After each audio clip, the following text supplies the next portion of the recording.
Hi, I'm Andrew Jacobson, and this is the cabinet making and carpentry tri-trade project for 2021. Today we're going to be building the BBQ Caddy, or other storage box for whatever you wanted to use it for. I would start by laying out all your pieces. So you have these two sides,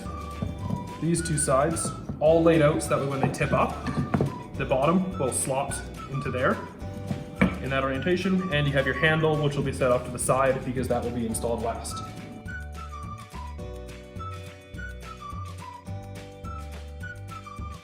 So the first step is going to be sanding all your parts to take off any sharp edges. So you're going to take a piece of sandpaper. On the handle, you're just going to sand along all the rounded edges, along the straight edges, everywhere around there, both sides, and the top edge as well.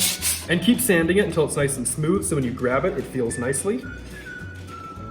Also on these parts, you're going to sand the outer edges and the inner edges. And you can do that for all four.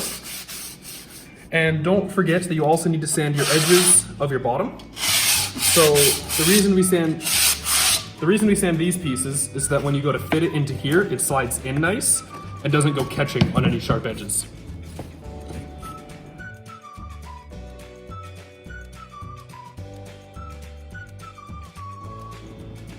Okay, so the next step is going to be dry fitting your kit. Dry fitting is where you assemble the whole thing without glue or nails or fasteners of any kind, just to make sure all of your parts fit nicely.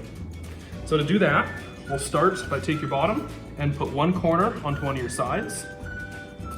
Push that in so it's nice and tight. Take one of these sides. Again, start at one end and then tip it in. You might have to kind of bend the bottom part a little bit.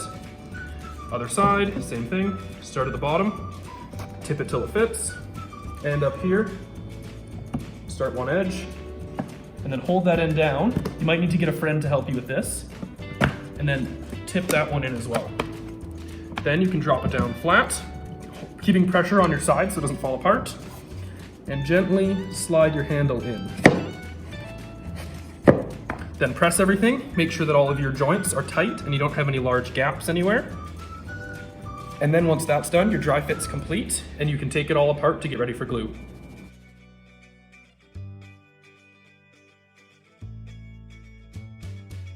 Okay, so the last step is going to be gluing up and assembling the whole kit.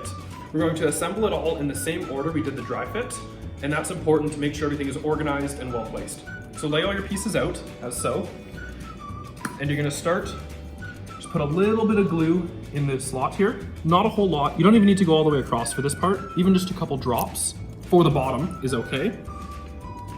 Just enough that it won't rattle once it's all assembled. Then you're gonna put some glue on your ends. You don't want it too much or else it'll squeeze out. About that much or so, kind of near the inside corner. And then you're going to do that on all four of your ends. Then we'll also put a small amount of glue in this for when we drop the handle in. Less here because when you slide the handle in, you don't want it to go squeezing out all over the place. Over there. About that much, roughly. Then you're gonna take your bottom choose the nicer side, make it point up. Tip it in like so. Grab your end. Again, start one end, then tip it. You might have to bend the bottom to make it fit. Take this side, bottom, and tip it in. This guy. Make sure you don't touch the parts that have glue or you'll get your hands all gluey.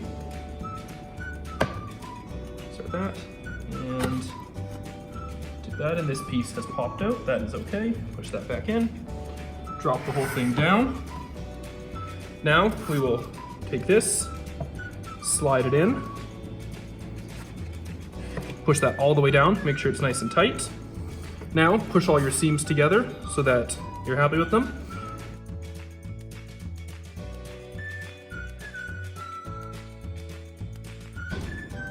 Okay, now I'm going to use a couple of clamps to hold it all together.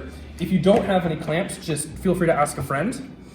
So I'll clamp the ends near here just to hold these pieces together so that nothing starts falling apart as you're nailing it. Please, I'm not putting these very tight, but make sure that you move them over enough that you can still get at your ends to put the nails in. So with those clamps in place, now I'm going to rotate this, grab a nail, and we're just going to start it there. I would put 2 nails at least on each.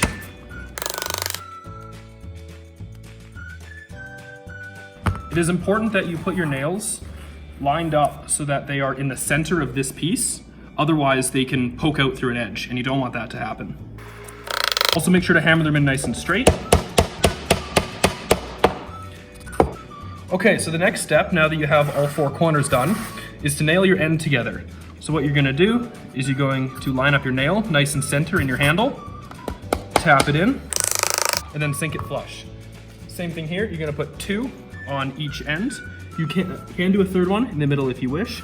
This nail, do not put it right at the very bottom because the handle does not go all the way to the bottom. So put it somewhere around there for height, so that way you know it will actually hit the handle. Then take this, copy it on the other side, and with your all 4 corners nailed and glued, and your handle nailed and glued, you're done. If you want to touch it up more, you can come back with your sandpaper, sand your edges all around here, all your outer edges, maybe even your corners here. Smooth it all out so you don't have any sharp edges, and then your project is done.